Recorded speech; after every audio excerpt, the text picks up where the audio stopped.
भक्ती प्रेमा win ज्ञान नको देवा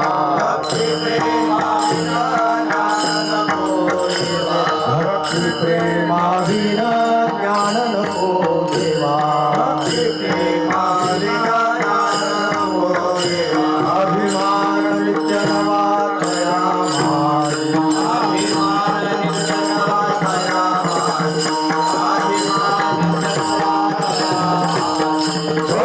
प्रेमा विन ज्ञान नको देवा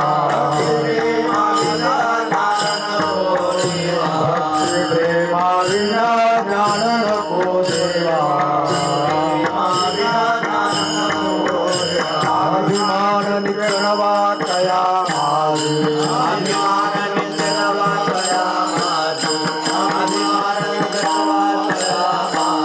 प्रेम सुख देई प्रेम सुख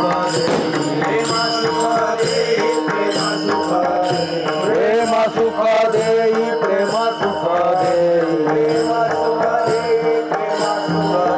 प्रेम विना नाही समाधान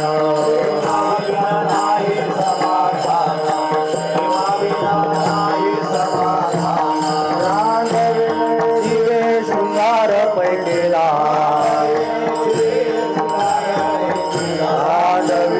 जीवे शृंगार पैकेला प्रेमा विन झाला ध्यान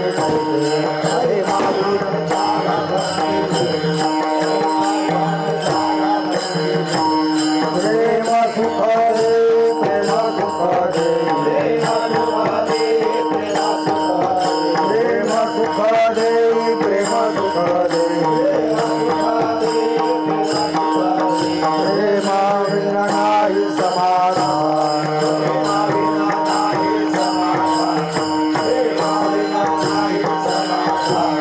एका जनार्दनी प्रेमाची गोड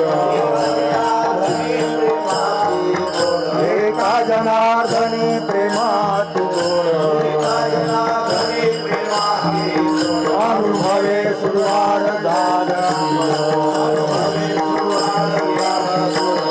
अनुभवे सुरवार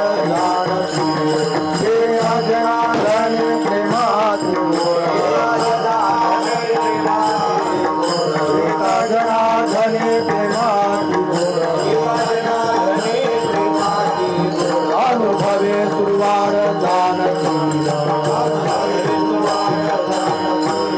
अनुभवे सुरवार प्रेम सुख देई प्रेम सुख देई प्रेम सुख देई प्रेम सुख देई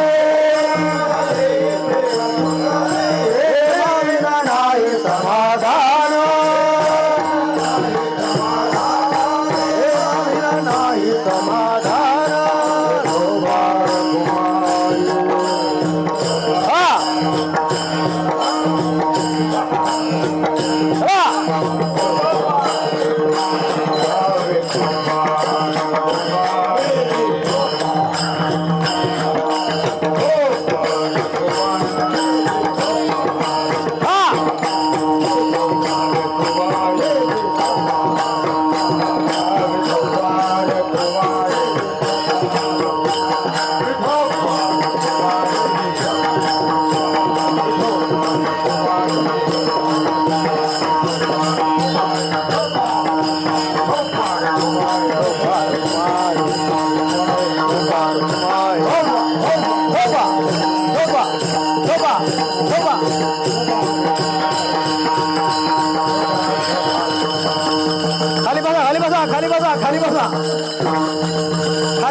खाली बसा.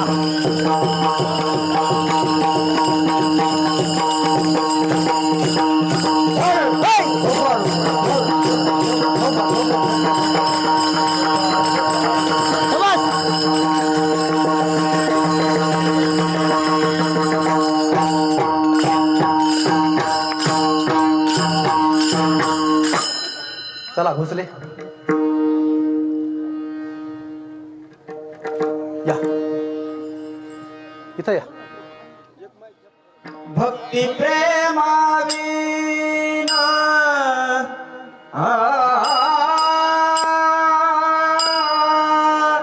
भक्ती प्रेमाविना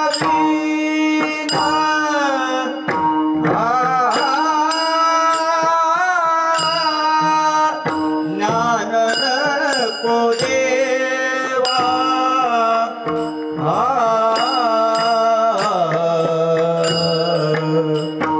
भक्ती प्रेमाविना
माझा पटका निघणार नाही असं हर हर हर घाल.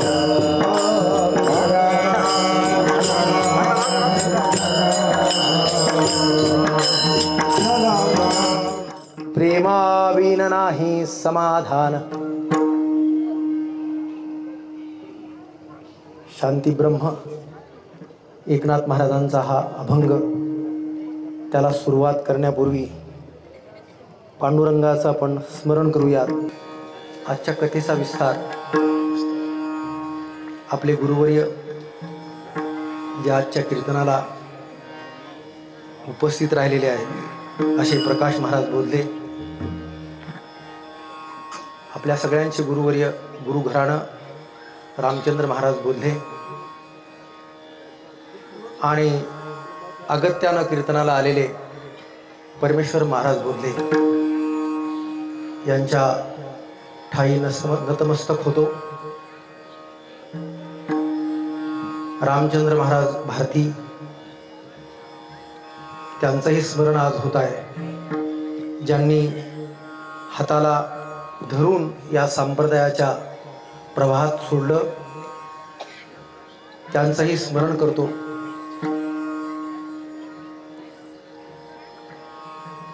उपस्थित असलेले सर्व गावकरी, ज्यांच्या प्रेमात मी आहे आणि माझ्या प्रेमात तुम्ही आहात, म्हणून आजचा हा महाराज प्रेमाचा अभंग निवडलेला आहे. चैत्र शुद्ध पौर्णिमा हा अतिशय सुंदर असा दिवस, ज्या दिवशी हनुमंत जन्माला आले. त्यांचं आपण सगळेजणांनी सकाळी प्रातःसमयी स्मरण केलं आणि दिवसाला सुरुवात केली. अशा या सुंदर आणि प्रसन्न दिनी मला या ठिकाणी केशवराजाच्या चरणी कीर्तन रूपाने सेवा करण्याची जी संधी मिळाली, ती मी माझं भाग्य समजतो. या कीर्तन सेवेमध्ये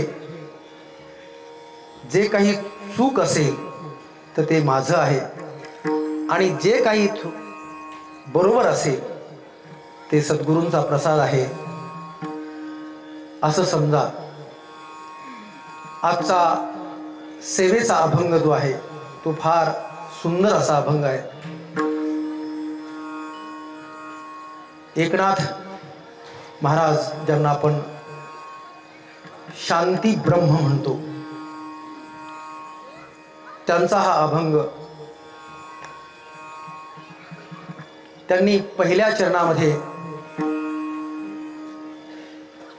भक्ती आणि भक्ती प्रेम आणि ज्ञान याचं चिंतन केलेलं आहे. एकाला नाकारलेलं आहे, दुसऱ्याला स्वीकारलेलं आहे. भक्ती प्रेमाविन ज्ञान नको देवा असं म्हटलेलं आहे. त्याचं कारण असं आहे, ते लगेच म्हणतात की ज्ञानामध्ये अभिमान असतो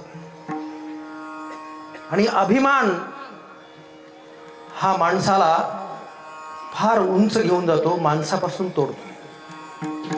भक्ती तर फार मोठी गोष्ट आहे. म्हणून ज्याच्यामध्ये अभिमान आहे असं जे ज्ञान आहे ते नकोच मला. त्यानंतर पुढच्या चरणामध्ये ते मागणं मागतात, म्हणतात प्रेम सुख देई, प्रेम सुख देई. कशासाठी प्रेम सुख आहे? तर समाधानासाठी प्रेम सुख पाहिजे. तिसऱ्या चरणामध्ये ते एक दृष्टांत देतात आणि चौथ्या चरणामध्ये शांती ब्रह्म हे अनुभवाचं कथन करतात. विठाला विठाला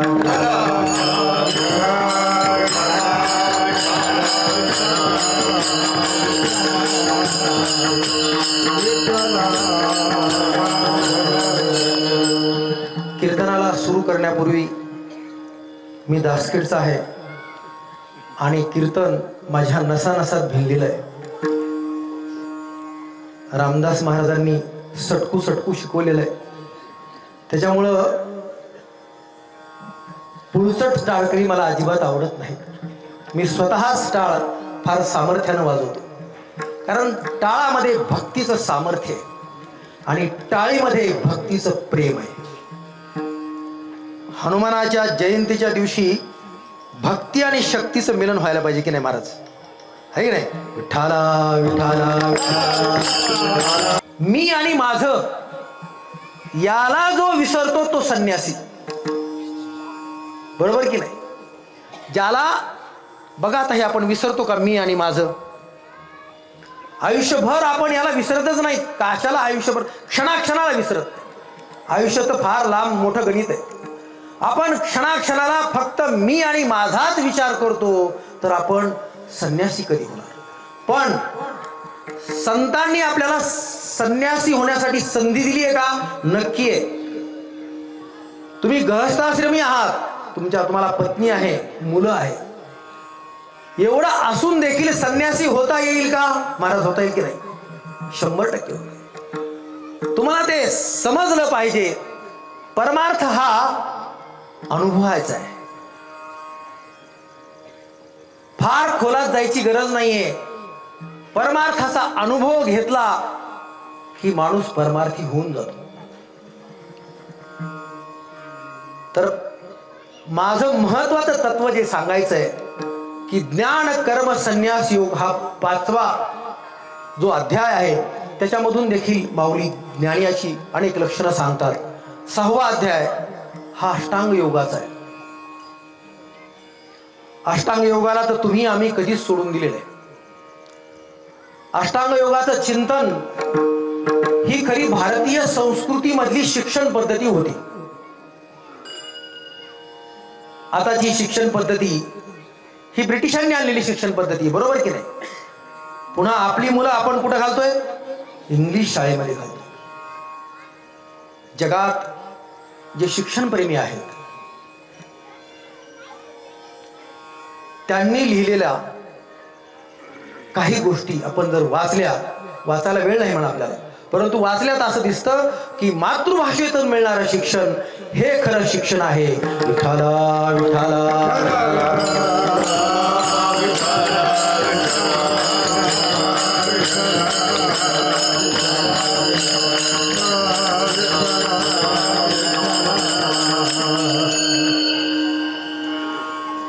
अष्टांग योगामध्ये माऊलींनी यम, नियम, आसन, प्राणायाम, प्रत्याहार, धारणा, ध्यान आणि समाधीचं खूप सुंदर चिंतन केलेलं आहे. हे 8 अंग आहेत ज्या अंगानं मनुष्याचा स्वतःचा विकास होतो आणि तो ज्ञानी होतो. त्याला विश्वामधलं सगळं ज्ञान समजतं.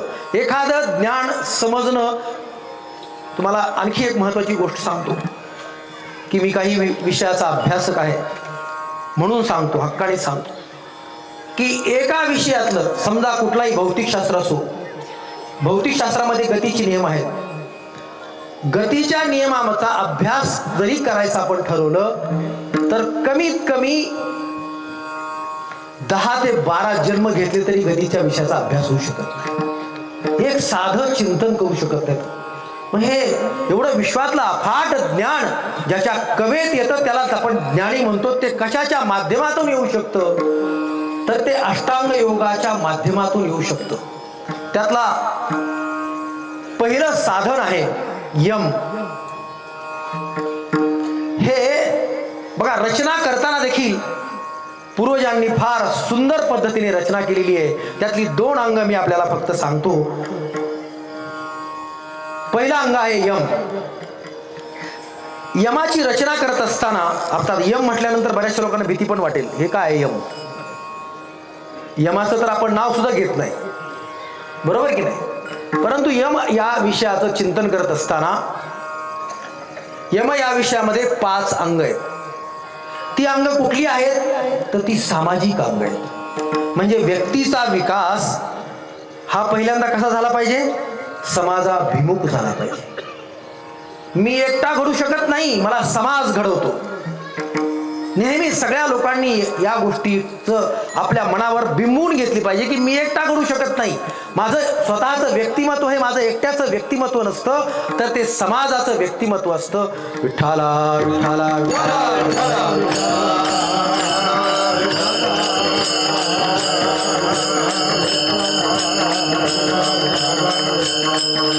मी म्हणजे समाज का नाही, पण समाजामध्ये मी आहे का, नक्की. समाजामधला मी हा स्वतःला बाजूला काढून टाकावा लागतो. आपोआपच आपण सगळे सामाजिक होऊन बसतो. तर पहिला अंग आहे सामाजिक. 8 अंगाच्या सर्वात सुरुवातीला पहिलं अंग आहे यम, आणि यमाच्या सर्वात सुरुवातीला आहे या भारतीय तत्वज्ञानांनी किंवा अभ्यासकांनी किंवा ऋषी मुनींनी ज्याचा अभ्यास केला त्यातलं पहिलं अंग यमातलं आहे अहिंसा.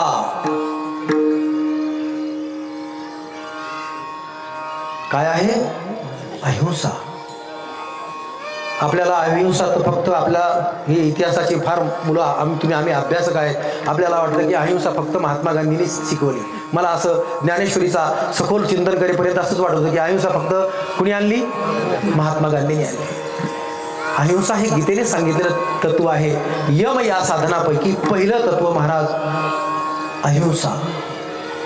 दुसरं आहे सत्य. तिसरं आहे अस्तेय. चौथा आहे ब्रह्मचर्य. आणि 5वं आहे अहिंसा, सत्य, अस्तेय, ब्रह्मचर्य आणि अपरिग्रह. असं 5वं तत्व आहे. ही 5 तत्व आहे. पटपट मी घेतो. महत्वाची गोष्ट आहे. अहिंसा हे अतिशय महत्वाचं तत्व. आता अहिंसा त्याच्यामध्ये पुन्हा 3 प्रकार पाडलेले आहेत. माऊली सांगते अहिंसामध्ये 3 प्रकार कुठले, कायिक, वाचिक, मानसिक. आता बघा शिकवताना किती सुंदर भारतीय तत्वज्ञानाने शिकवले. अहिंसा बाळगली पाहिजे आपण. कशी, कायिक म्हणजे शरीरानं कुणाचीही, माऊली फार सुंदर व्याख्या करतात. शरीरानं कुणाचीही काय काय करू नका, काय करू नका, अहिंसा करू नका, हिंसा करू नका. शरीरानं कुणाचीही हिंसा करू नका. बरोबर की नाही, अशी नाही व्याख्या. शरीरानं, मनानं आणि विचारानं कुणाचीही विनाकारण, हा शब्द खूप महत्वाचा आहे, तोच आपण खाऊन टाकतो. कुणाचीही विनाकारण हिंसा करू नका. म्हणजे कारण केल्यावर हिंसा करायला चालतंय की नाही, मग लढाया कशा झाल्या त्या स्वीकारल्या, बरोबर की नाही. कारण असेल तर हिंसा करायला हरकत नाही, परंतु विनाकारण हिंसा करणं हे पाप आहे असं संस्कृती सांगते. विठ्ठला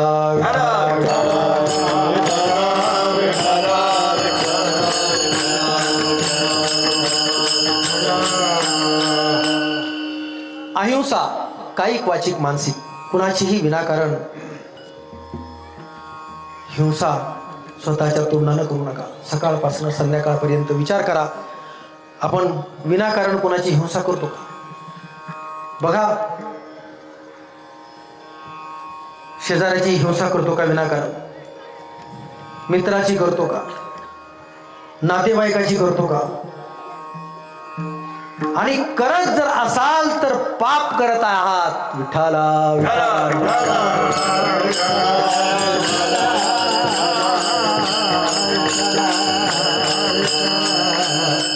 बघा, आता सकाळपासून संध्याकाळपर्यंत एवढं जर पाप करायचं असेल तर करायचं काय, बरोबर.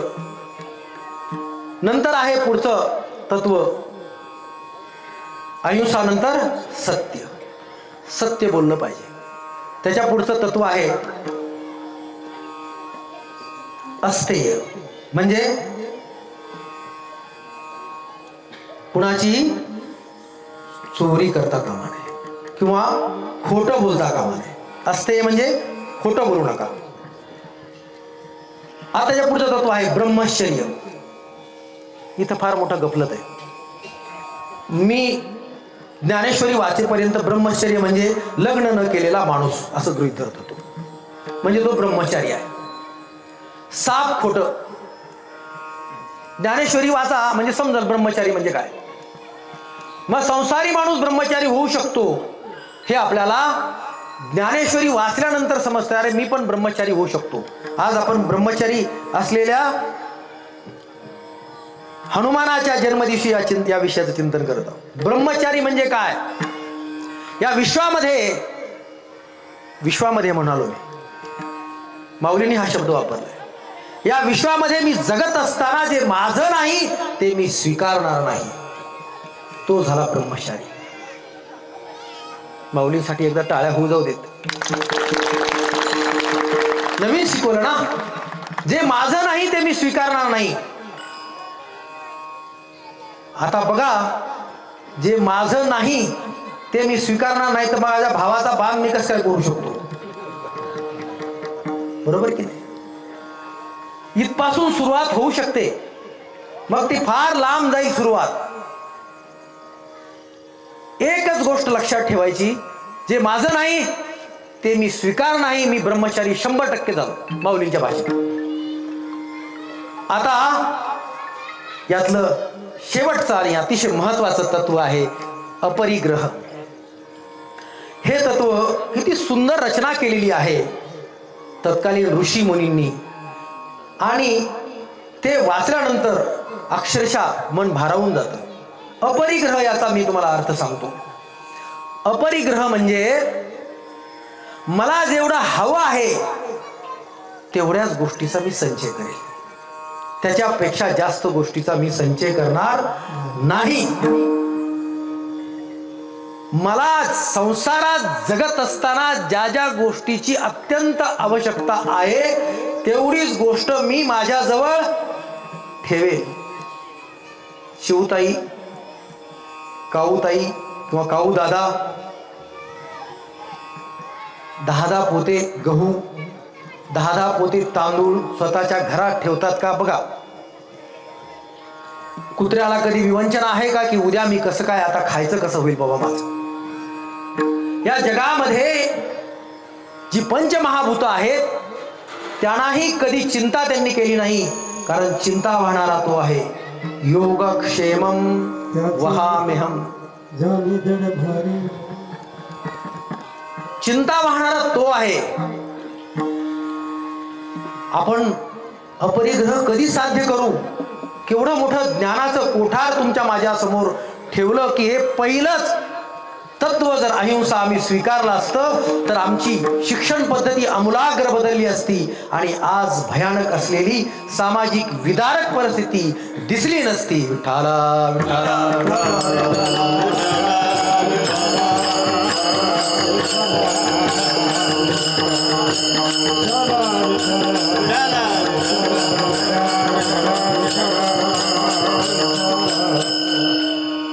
आता यम नंतर आहे नियम. बस तेवढ्या पुरतं चिंतन करतो आणि मग पुढे जातो. नियमाचं चिंतन यासाठी की यम मी सांगितला हे 5ही तत्व जे आहेत ते बघा, हे स्वतःची निगडीत नाहीये. याचा डायरेक्ट इनडायरेक्ट इफेक्ट हा समाजावर होणार आहे. अहिंसा, सत्य, अस्तेय, ब्रह्मचर्य आणि अपरिग्रह हे समाजाशी निगडीत आहेत. समाजाशी कशाला, निसर्गाशी निगडीत आहे. कारण संप्रदाय, वारकरी संप्रदाय हा निसर्गावर प्रेम करणारा संप्रदाय. जे जे दिसे भूत ते ते मानिजे भगवंत, हा भक्ती योग. बरोबर की नाही. भक्ती योगामध्ये माऊली म्हणतात जे जे दिसे भूत. भूत म्हणजे भूतलावर जे जे दिसतं त्याच्यावर मी निश्चित प्रेम करणार. करतो का आपण. चिंतन करण्याचा विषय. दुसरा साधनाचा भाग आहे तो आहे नियम. आणि नियमामध्ये 5 जसे यमामध्ये 5 प्रकार आहेत तसे नियमामध्ये 5 प्रकार आहेत आणि ते आहेत स्वतःच्या शरीराला शुद्ध करणारे. विठ्ठला विठ्ठला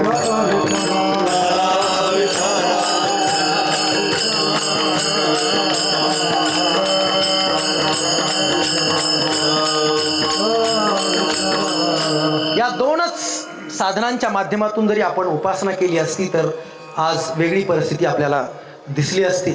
परंतु आम्ही आमची शिक्षण पद्धती मूळ सोडून जगाच्या वेगवेगळ्या शिक्षण पद्धतीकडे गेलो आहोत. ते आमचं दुर्दैव आहे. कदाचित आम्हाला पुन्हा एकदा तो धागा सापडेल आणि आम्ही त्याच्यामध्ये पुढे जाऊ. माझा मूळ विषय आहे ज्ञान.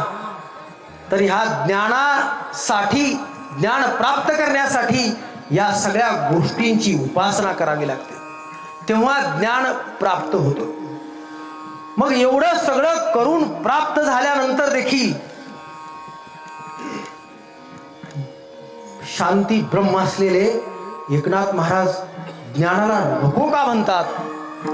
त्याचं कारण एकमेव आहे.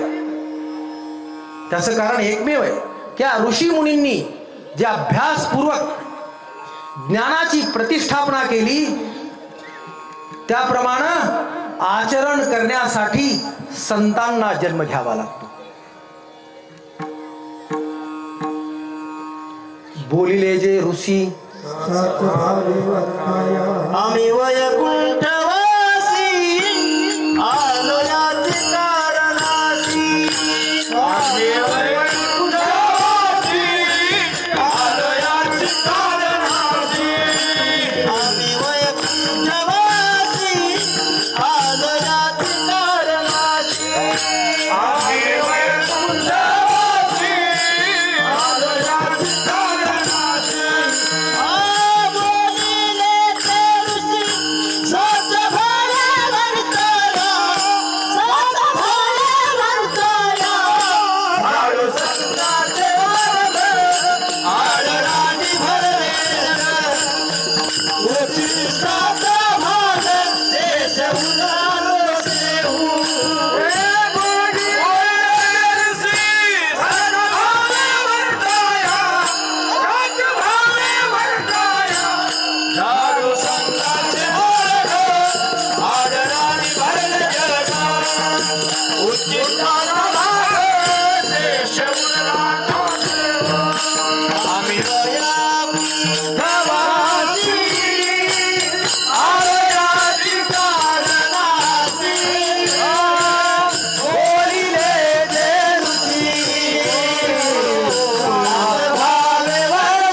आम्ही वैकुंठवासी,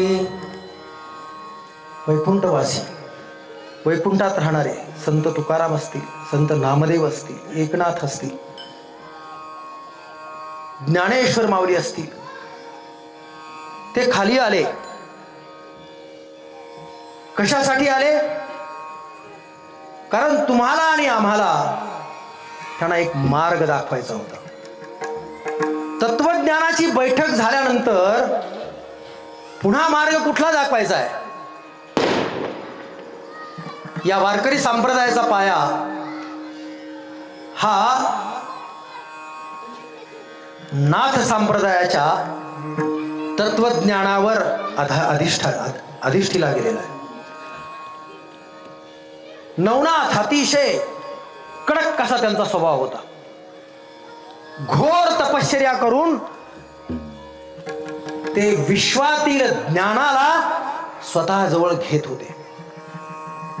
तुम्ही कुणी जर नवनाथ वाचला असेल तर समजेल की नवनाथ हे इतके कडक होते की ते या पंचमहाभूतांना सळो की पळो करून सोडत होते. कशाला? देवाला खाली वळत होते. या खाली बसा पंक्तीला, आम्ही वाढतो जेवा. एवढी जहाल शक्ती, इतकं जहाल तत्वज्ञान, एवढी महान कठोर तपश्चर्या करणारे लोक शेवटी त्यांना अहंकाराचा बाधा व्हायची. हे तत्वज्ञान सर्वसामान्यांसाठी काहीही कामी पडत नव्हतं. हे तत्वज्ञान जर सर्वसामान्यांसाठी कामी पडायचं असेल तर या तत्वज्ञानाला मवाळ करावं लागेल. आणि मग जहाल तत्वज्ञानावर फुललेलं मवाळ फुल म्हणजे माऊली आहेत. माऊलींनी नाथाचं जहाल तत्वज्ञान हे सर्वसामान्य माणसांच्या हाती दिलं. कशाच्या रूपात दिलं तर ते भक्ती प्रेमाच्या रूपात दिलं. भक्ती त्याच्यामध्ये वात्सल्य असतं, प्रेम असते, करुणा असते, दया असते, क्षमा असते, शांती असते, निस्वार्थ त्याग असतो. कुठली आई आपल्या मुलाला यासाठी वाढवते की उद्या तो माझ्यासाठी काय करेल. एक तरी या भूतलावरची आई दाखवा, एक तरी आई दाखवा. मग ती कुणाची की असना, पक्षी नसो नाहीतर प्राणी असो, मनुष्य प्राणी असो की या भूतलावरचा कुठलाही प्राणी असो. आई एक असं नाव असतं की घरातल्या घरात गजबजलेलं गाव असतं. जी वात्सल्याची मूर्ती असते तिच्या ठाई करुणा असते. हीच वात्सल्याची मूर्ती म्हणजे आमची ज्ञानेश्वर माऊली, ज्यांनी हा वारकरी संप्रदायाचा पाया घातला. सर्वसामान्य माणसाच्या हातात हा संप्रदाय देत असताना भक्ती रसानं ओतप्रोत भरलेला हा संप्रदाय दिला. त्याचं कारण हे नाथ महाराज दुसऱ्या चरणात सांगतात. प्रेम सुख दे, प्रेम सुख दे,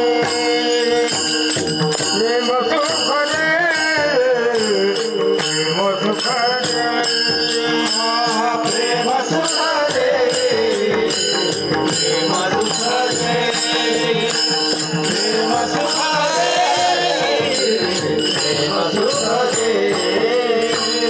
प्रेम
सुख दे. प्रेम सुख देई, प्रेमावीर नाही समाधान.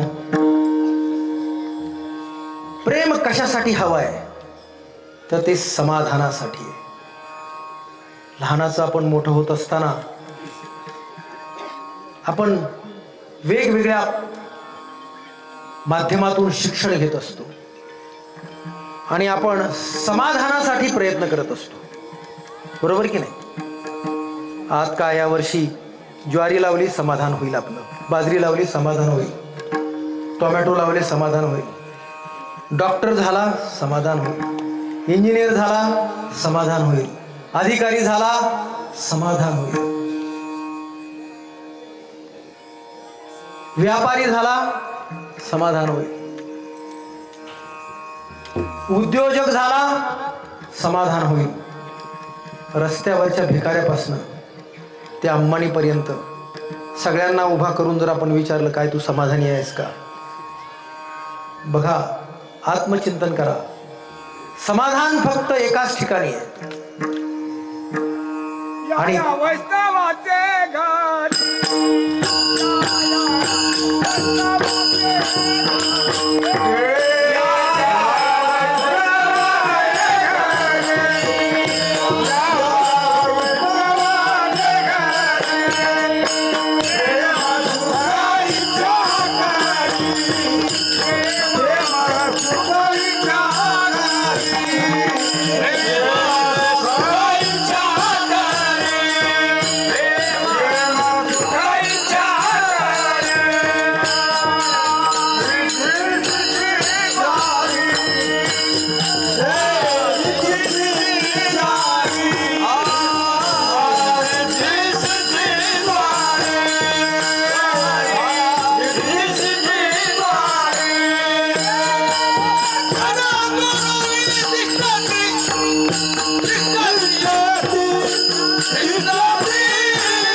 याच्यावर थोडस चिंतन करतो.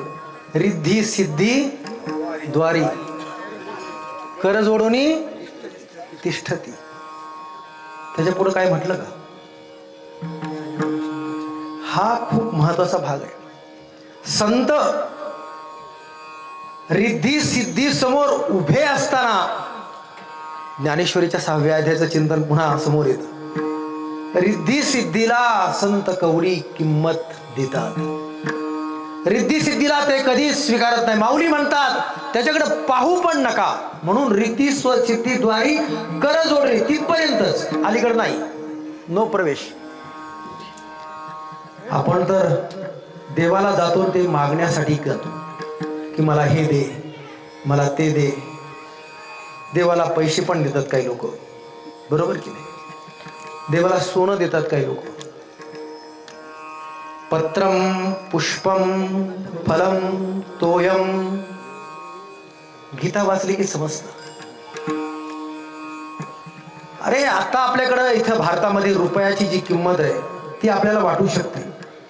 हाच रुपया घेऊन आपण अमेरिकेमध्ये गेलो तर ते रुपयाला काय समजतील? कागद समजतील. किंवा अमेरिकेचा रुपया तुमच्याकडे इथल्या ग्रामीण भागामध्ये एका दुकानदाराकडे गेला घेऊन आणि दिलं ते मला सामान, तर तो म्हणाल हे कागद आहे, भारतीय रुपया. हे आपण व्यवहारासाठी केलेल्या गोष्टी आहेत. परमेश्वराला प्रिय काय आहे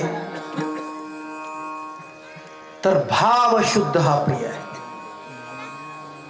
माऊली फार सुंदर चिंतन करतात हरिपाठामध्ये. न सोरिडे भावो रामकृष्ण टाहो. भाव शुद्ध असला पाहिजे. भाव हाच देव आहे. पाले गाले गीत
मतितार्थ हा आहे की भाव हा शुद्ध असला पाहिजे, त्याच्याशिवाय देव आपल्याला आपलासा करता येत नाही. देव आपलासा करण्यासाठी संतांनी प्रेम हे एक साधन सांगितलेले. प्रेम सुख देई, प्रेम सुख देई, प्रेमाविन नाही समाधान. त्याच्याशिवाय समाधान नाहीये. आपण जे जे दिसेल त्याच्याबरोबर प्रेमाचं नातं जपलं पाहिजे.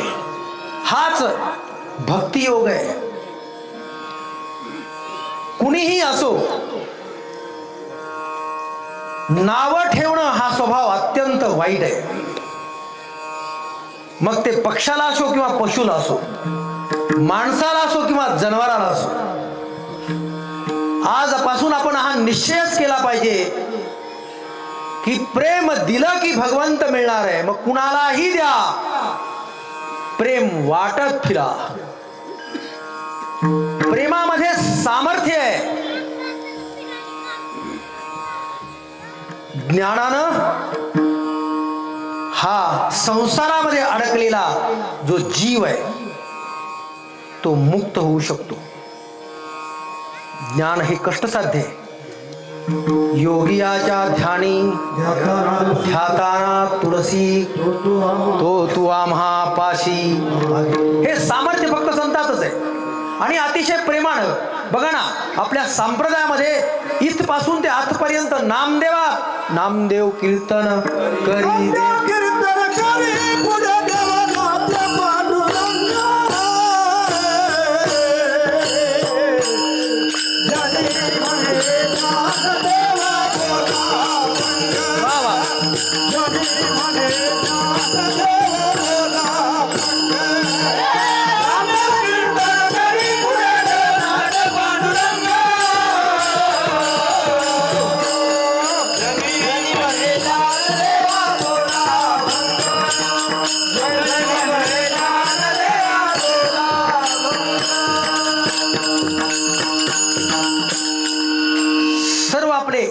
संत आहेत. सगळ्यांना बघा देव धावून आला. सगळ्यांच्यासाठी, गोरोबासाठी धावून आला. एकनाथ बाबांच्या तर इथे रांजणामध्ये पाणी भरत होता. 12 वर्ष नाथांची सेवा करत होता. किती वर्ष बघा, 36 वर्ष नाथांची सेवा. केवढा मोठा नाथांचा अधिकार आहे. भगवंताला त्याचं सगळं सोडून द्यावं लागलं आणि नाथांच्या घरी येऊन सेवा करू लागले भगवंत. सेवा तरी कुठली? पाणी भरण्याची सेवा, पाय दाबण्याची.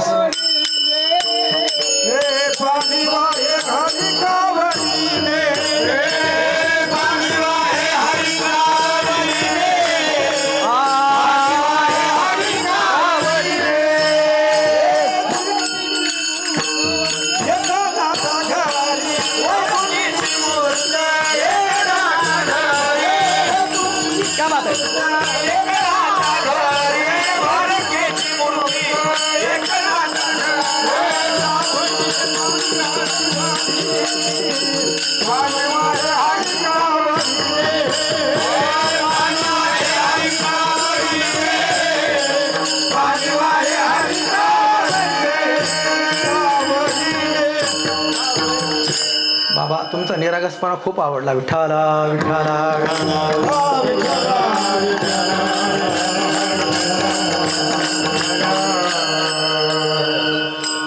निरागसपणातच प्रेम असतं.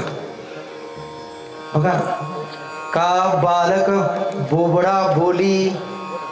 ज्ञानेश्वरी ठिकठिकाणी दिसते. आता मला माझ्या हातात 15 मिनिटे म्हणून मी जास्त चरण आता काय तुम्ही प्रमाणात देऊ नका.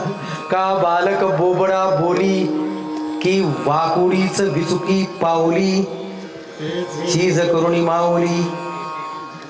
आईला सगळं चांगलंच वाटतं. आला आला आला आला आला चालायला लागला तर ते चालतं चालतं पुन्हा पडतं की आई पुन्हा उठवते. हे प्रेम आहे, हे निरागस प्रेम आहे. तेच पांडुरंगाला प्रिय आहे. भक्ताचं हे प्रेम सगळ्या संतांना मिळालं. नाथांच्या घरी तर आता सांगितलं कावडीनं पाणी वाहिलं. ज्यावेळेला नाथांना समजलं की हाच पांडुरंग आहे, महाराज नाथ म्हणाले, अरे बाबा पांडुरंगा तुझे उपकार. अरे काय वेड्यासारखं करतोयस, मला माझे पाय दाबून दिलेस, माझ्या घरी स्वयंपाक केला, माझ्या पत्नीला मदत केली, भाजी कापून दिली. अरे असं काय केलं होतं मी. पांडुरंग म्हणाला की एवढं पुण्य केलं नाथा तुम्ही की मला तुम्ही बांधून ठेवलं.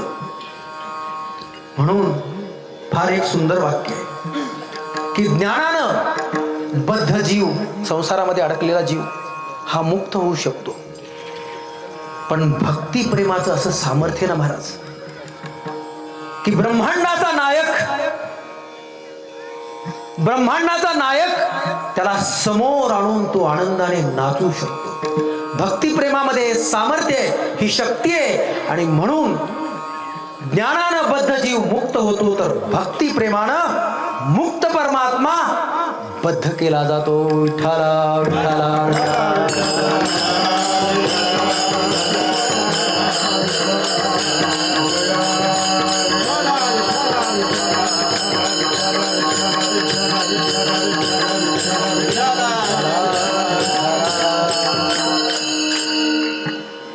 नाथ महाराज गहिवरले होते पांडुरंगाला बघून. गुरुबा काकांचं तर केवढं मोठं पुण्य. स्वतःच लेकरू भजनामध्ये तुडवलं, ते बिचारं बाळ चिखलामध्ये एकरूप झालं. स्वतःचेच हात छाटून घेतले. पांडुरंगाने त्यांना सगळं दिलं. योगक्षेमम वहाम्यहम. विश्वास हा खूप महत्वाचा आहे पांडुरंगावर असणं. तुमचं आमचं सद्भाग्य हे आहे की आम्ही या मराठी मातीत जन्माला आलो. तुम्ही आम्ही या मराठी मातीमध्ये जन्माला आलो हेच पुण्य आहे. जन्मोजन्मी आम्ही बहु पुण्य केले, तेव्हा या विठ्ठले कृपा केली. बरोबर की नाही. असं नाही जन्माला येणं होत. विज्ञानाचा नियम असं सांगतो की every action there is equal and opposite reaction. कुठलीही कृती करा त्याच्या अगोदर एक कृती घडलेलीच असते. कुठलीही कृती करा, हात पुढे न्यायचा असेल तर त्याला पाठीमागे घेऊन जावं लागेल, तर तो पुढे येईल. जेवढ्या वाईट पद्धतीने एखाद्याला आपण ताडण करू, त्याच्या अगोदर अंतःकरणामध्ये वाईट गोष्टीनं जागा घेतलेली असते. एखाद्याच्या बद्दल करुणा असेल, प्रेम असेल, डोळ्यावाट वाहत. माणूस 2 वेळा रडतो, एकदा सुखाच्या वेळेला आणि एकदा दुःखाच्या वेळेला. हे बाहेर पडणं असतं, माणसाचं व्यक्त होणं असतं. आणि हे व्यक्त व्हायला संत असतात, असावे लागतात. तुमचं माझं भाग्य असं आहे की आपण या महाराष्ट्रात जन्माला आलो, जिथं ज्ञानेश्वरी जन्माला आली, जिथं ज्ञानदेव जन्माला आले, जिथं नाथ बाबा जन्माला आले, जिथं गुरुबा काका जन्माला आले, सावता माळी जन्माला आले, 18 पगड जातीचे संत जन्माला आले. जात पात धर्म क्रिया नेम माऊलींनी ज्ञानेश्वरी 9000 ओव्यामध्ये लिहिली आणि हरिपाठ 27 अभंगाचा आहे. महाराज मी 9000 ओव्या अनेक वेळेला वाचल्या, थोडंफार काहीतरी कळत आहे, पण हरिपाठामध्ये मेळच लागत नाही. एकीकडून घुसलं की दुसरीकडून निघतं माणूस. देवाची द्वारी हे पहिलाच अभंग. देवाची द्वारी उभा क्षणभरी तेणे मुक्तिचारी साधिल्या हरिमुखे म्हणा हरिमुखे म्हणा. पुण्याची गणना कोण करी. किती वेळा म्हणलो असलं आपण अभंग, कधीच देवाचं दार सापडत नाही. देवाचं दार म्हणजे केशवराजाचा दरवाजा हा नाही ना महाराज. मग तिथं तर आपण किती वेळा गेलो, मग मुक्ती किती वेळा यायला पाहिजे आपल्याकडे, एकदा पण भेटत नाही. मग हे दरवाजा नेमका कुठे आहे, तर तो फक्त भक्तीमध्ये आहे. देव कुठं पाहावा, आईत पाहावा, लेकरात पाहावा, आजोबात पाहावा. बघा तुम्ही आजोबा ज्या वेळेला एखाद्या लेकराला खेळवत असतील ते सगळं विसरून जाते. ते मुलगा म्हटला बाबा बाबा गाढव व्हा, एका मिनिटात होतंय. होतं की नाही बरं. गाढव होण्यात आनंद वाटतो की नाही तुम्ही सांगा, खरं सांगा. आपण सगळे संसारिक आहे. आनंद वाटतो की. आणि आपल्याला जर रस्त्यावर चालताना एखादं म्हटलं हे गाढव, तर आपण म्हणून ऐकून घेऊ का, ऐकून घेऊ. आणि तेच जर आपलं बाळ असेल, बाळाचं बाळ असेल आपल्या, तर ते अधिक गोड असतं. आपलं गोड असतं ते आपल्या अण्णा बरोबर की नाही. हा साहेब आलेले तर आज त्यांचं बाळ बघितल्यानंतर तुमचा कसा जीव का असावं झाला. कोणी कधी करायचं ठरवलं होतं वाढदिवस. मी म्हणलं काय चाललंय साहेब, हा सगळे जग गुढी उभारतंय आणि आता कसं यायचं तिकडं. मी गुढी हातात धरून येऊ का पळत, कसं करू काय करू. सगळ्यांबद्दल प्रेम आहे. हे प्रेम असंच ओसंडून वाहत राहिलं पाहिजे. सगळ्यांनी एकमेकावर प्रेम, वात्सल्य, जिव्हाळा. जे जे दिसे भूत, माऊलींचं एक ओवी जरी आपण लक्षात ठेवली ना, भूत म्हणजे काय, तर जे दिसतं ते भूत आहे. जे दिसतं आपल्याला, काही काही लोकांना तर दिसत पण नाही. जे त्यांना दिसत नाही त्यांच्या क्षमता अत्यंत विस्तृतपणे विस्फारलेल्या असतात असं म्हणे. त्यांना स्वर ताबडतोब समजतो. बघा तुम्ही आंधळ्या माणसाचा स्वर ताबडतोब लागतो, खणखण स्वर लागतो. आंधळ्या माणसाला ताबडतोब लक्षात येतं की कुणीतरी आलंय.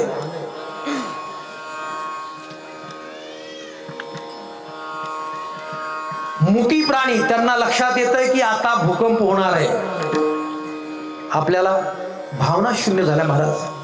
आणि आपण जर म्हणतो की भाव तिथे देव.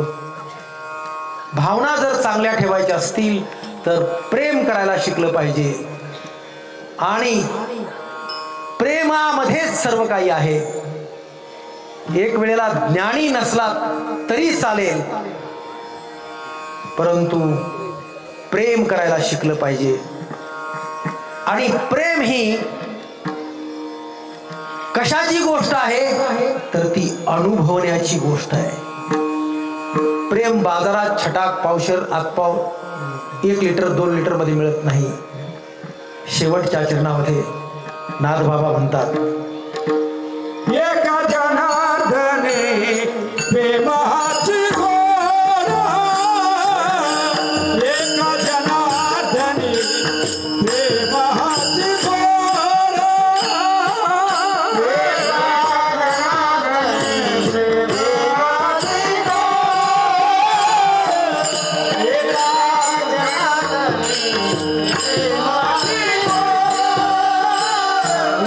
जनार्दने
एका जनार्दनी प्रेम अति गोड अनुभवे सुरवाड जाणतील.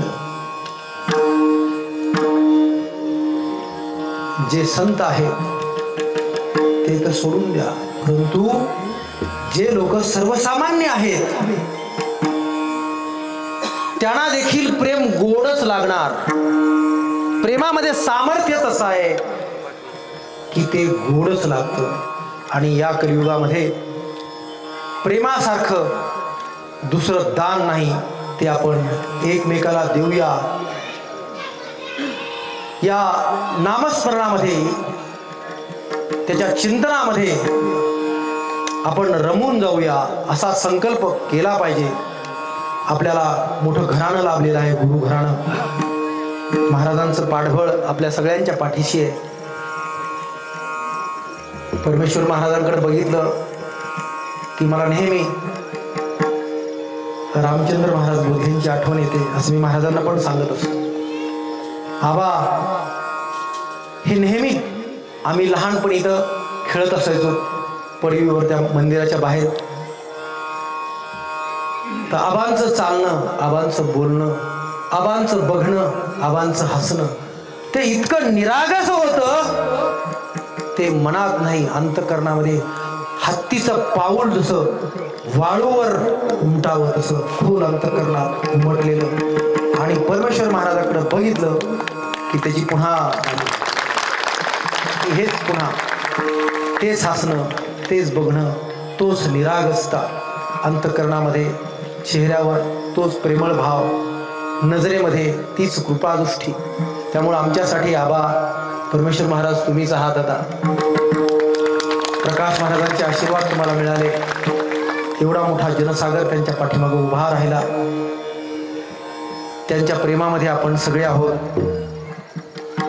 त्यांची कृपादृष्टी अशीच आमच्यावर राहत राहावी आणि भक्ती मार्गामध्ये आम्हाला पुढं पुढं घेऊन जात राहावी. त्याचं कारण आहे नामस कीर्तन साधन पैसोपे, जळतील पापे जन्मांतरी, न लगती सायास जावे वनांतरा, सुखे तू घरा नारायण ठाईच बैसोनी, करा एक चित्त आवडी अनंत आळवावा. या अनंताला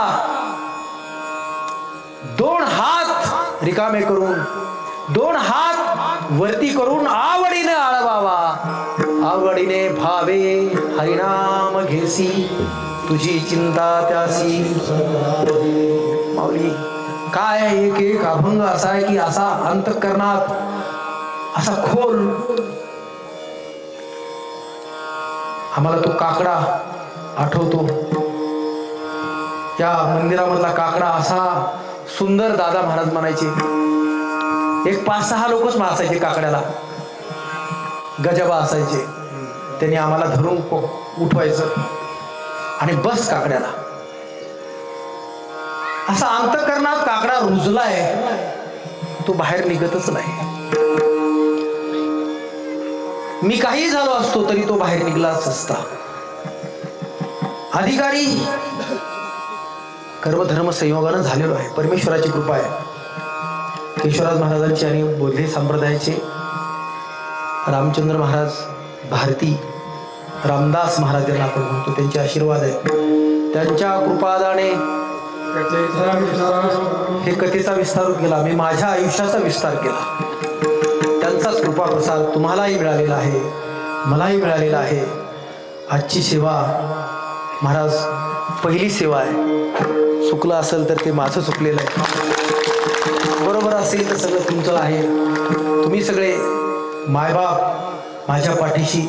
भक्ती प्रेमापेक्षाही मोठं प्रेम कुठलं असेल भगवंताचं, ते मला पाठीमागं सतत मला वाटतं की तुम्ही सगळे माझ्या पाठीवर हात फिरवत आहात. या दासखेडमध्ये असं घर नाही की मी तिथं गेलो नाही, खाल्लं नाही. त्याच्यामुळं तुमच्या सगळ्यांचे संस्कार माझ्या अंगी खांदी आहेत. इतका फिरलेलो आहे, असं रान नाही ज्या ठिकाणी मी गेलो नाही. आज तुमच्या बंधूंची आठवण होते. आम्हाला त्यांनी भजन शिकवलं. म्हण असं असायचं. हे प्रेम होतं, दुसरं काय होतं?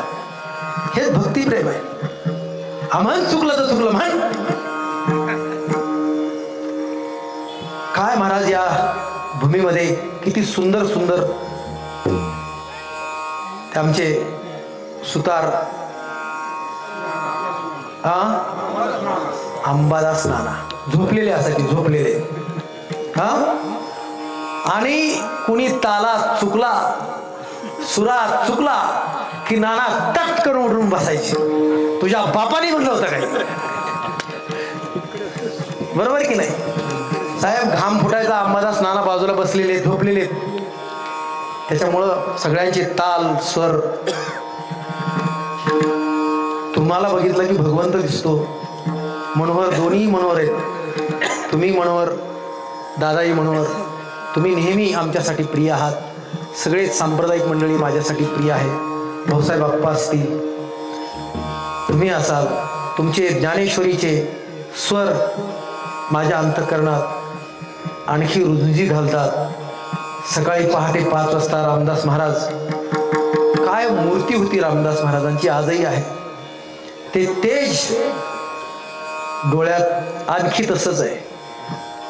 पारायणाला बसल्यानंतर आपण सगळे बसायचा, काय मजा यायची, काय वेगळाच अनुभव. आम्ही तर खूप लहान होतो. त्यामुळं यापुढे वेळ आता भरपूर, म्हणजे 9 वाजून गेलेले, जास्त घेत नाही. एक तुम्हाला सगळ्यांना विनंती करेल की टाळ वाजला पाहिजे. आम्हाला तर वाजवायला शिकवला, यांनी शिकवला. रामकृष्ण वाघिरे महाराज अण्णा, बरोबर की नाही, त्यांनी शिकवला. भजनामध्ये आपलं गाव पहिल्यापासून फार प्रख्यात आहे. पेटी अशीच वाजवायला शिकतात. वसंत बाप्पू आमचे तसेच वाजवायला शिकले. कुणी शिकवलं? सारे गम पदनिसा सांगली धप वगैरेचा. महाराज बोधले महाराजांची संप्रदायाची एवढी मोठी परंपरा आणि सगळ्यांचे एवढे आशीर्वाद आहेत. त्याच्यामुळं आज या ठिकाणी उभं राहायला सगळ्यांनी मला संधी दिली. उत्तरेश्वरनं विषय काढला आणि सगळ्यांनी तो मार्गी लावला. मी म्हटलं चला करूया महाराज, सेवा आहे. कीर्तन ही सेवा आहे. आणि कदाचित केशवराजच म्हणाले असतील, काय महाराज कुणाच्या ना कुणाच्या मुखातून म्हणत असतात, तर ते उत्तरेश्वरच्या मुखातून म्हणाले असतील. आणि मग भीमानी फोन केला, माऊलींनी फोन केला, सगळेजण म्हणायला लागले आता करूया कीर्तन. तर करूया. तर आजपासून सुरू झालेली ही कीर्तन सेवा भगवंताचरणी, बोधले महाराजांच्या चरणी अर्पण करतो. आणि या ठिकाणी चरण घ्यायचे, चाल घ्यायची. विठोबा रघुमाई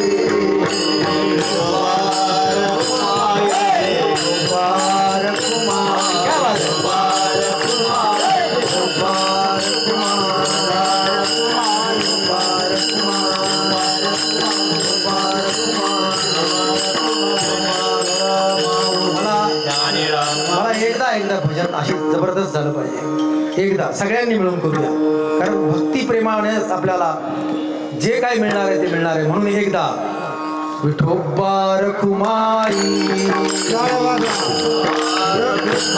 जय जय विठोबा रखुमाई.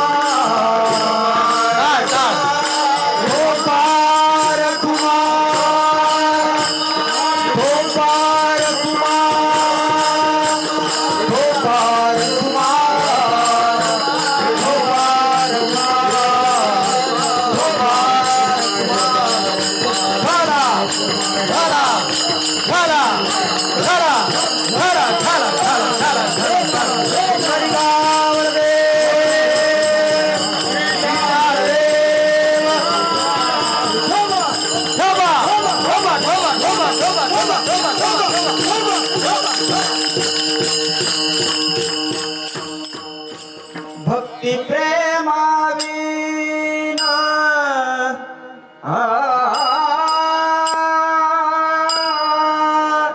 भक्ती प्रेमाविना